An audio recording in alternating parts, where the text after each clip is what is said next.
حالا یک تکنیک ساده، وقتی مهاجم میاد دست شما رو در اختیار میگیره، حالا فرقی نداره کدوم دستتون رو با کدوم دستش گرفته باشه. وقتی دستتون رو گرفته ببینید از این طرف که نمیتونید دستتون رو در بیارید، دستتون رو داخلش میچرخونید، این قسمت که ارزش کمه میارید سمت شستش.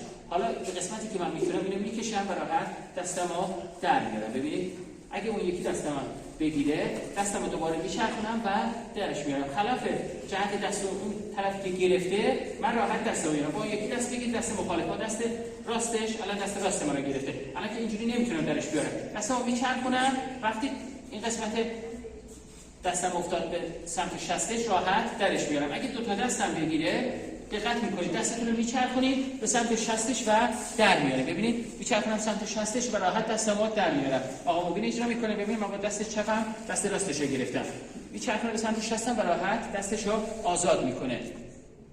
با اون یکی دستم حالا ببین دست راستم با دست راستش گرفتم، الان نمیتونه به سمت خودش بکشه، باید به سمت بیرون بکشه دستش رو در بیاره. حالا در هر جهتی در هر زاویه اگه من از این جهتم ببینید گرفته باشم دستش رو راحت میتونه بچرخونه به سمت خودش یا به سمت بیرون به سمت خودش و دستش رو در بیاره. فرقی هم نداره با کدوم دست گرفته باشم، از هر زاویه شما راحت میتونید دستتون رو در بیارید. خیلی ممنون.